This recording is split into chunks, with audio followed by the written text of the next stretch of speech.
Hello and welcome to my channel. Today we are going to be talking about color contrast and how this can make your website more accessible for people that have difficulty in perceiving certain colors or people with visual impairments which need more contrast so that they are able to read the text.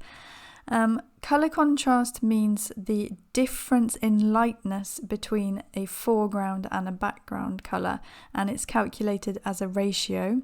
So as you can see here, it would be the ratio between the white of the text and the black of the background color. And there are certain levels which are required as part of the WCAG requirements, and that is if you're going for the AA requirements, and then you should have a color contrast of at least 4.5 to 1 between the background and the foreground color. And if you are going for the highest AAA requirements, then that color contrast needs to be up to 7 to 1. And the highest color contrast you can get is with black and white, and that is a color contrast ratio of around 21 to 1, I think. So I have prepared a few different examples, and I want to show you some different plugins and extensions that you can use to test out color contrast. Thought that it would be good to start with the design stage, as that is where many decisions about color get made, and it shouldn't just be down to developers to know this, but it is also very important for designers of websites to have knowledge about color contrast. And so one plugin that you can use is called the Stark plugin, and this is available in Figma. I'm not sure if it's available in other design programs, but it's free in Figma. You can upgrade it to a pro level, but the basic level works pretty well, and it has different functionalities which I can show you here. I've created a couple of examples. First we have a red on white, and if you highlight both the sections, then it knows which ones it's going to compare. You right click, go down to plugins, and then you take Stark, and here we can choose the check contrast, and it will tell us that this has a ratio of 4.43 to 1.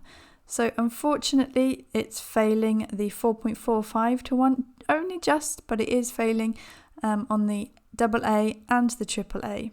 However, if this was a large text, which means above 18 point text, and there's a little question mark here so you can see passing color results are accurate only if your font is at least 18.66 pixels with bold weight or 24 pixels. Then it's okay to have a contrast of 3 to 1, so this would pass, but at AAA it would not pass.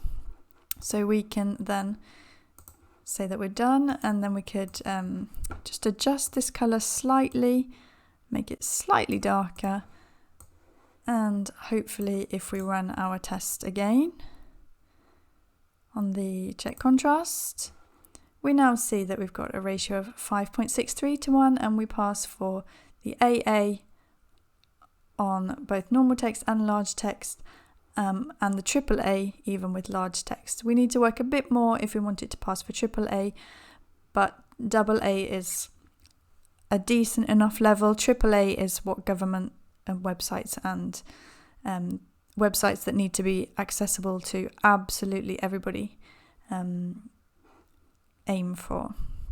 So there is also another functionality with Stark which is really good. As you can see down here, I've got this awful looking green on red, which is not going to meet the contrast ratios. If we had a look at that, you can see it's very low. They are very, very similar in lightness, these two colors, 1.2 to 1.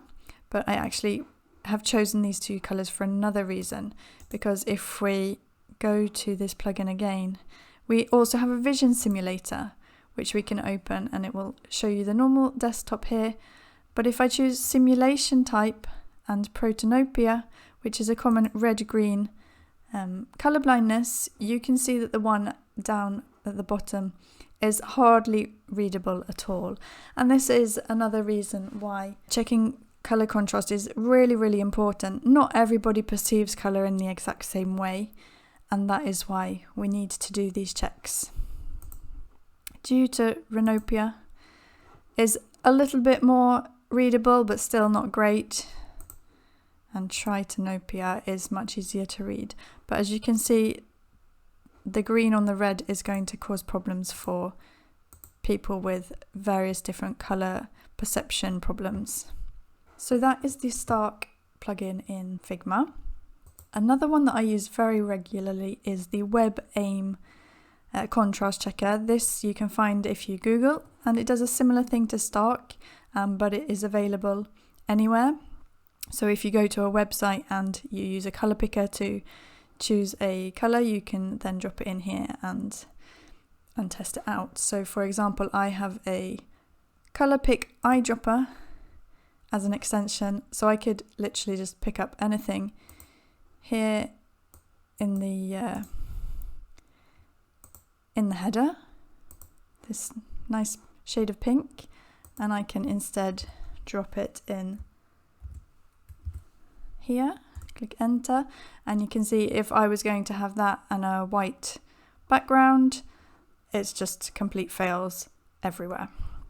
If I instead decided that I wanted that on a black background, I can draw that down, and now I've got a contrast ratio of 10.26 to 1, and that passes everywhere. So this is a great little tool, and it's really nice because you can literally just like increase and decrease the amount of lightness until you hit something that works for you and your design. So this is one that I highly recommend. And the final one that I want to recommend today is called the WCAG Color Contrast Checker. This is available in Chrome, and I have already installed it. But you just click on the button and install it here, and it's from Developer Tools so that you can recognize it. And what you do with this one is, if I go to my portfolio, you can have a look. It's this second one. I open that up and it will give me an overview of all the different color combinations I have on my website, and it's telling me that I've got 2 which are failing with a color contrast of 1. This is because they're actually sections that are hidden. If you click on them, it will highlight them, and it's failing just because they have an animation that draws them in, so they have a lower opacity when they start. So it's not always entirely accurate, but it's a really good to have a quick look and get an overview. So this one is showing it. This is all the links at the top are working perfectly. Down at the bottom it will tell you the different sizes, and there's the logo at the top, and you can click through and see the different ones.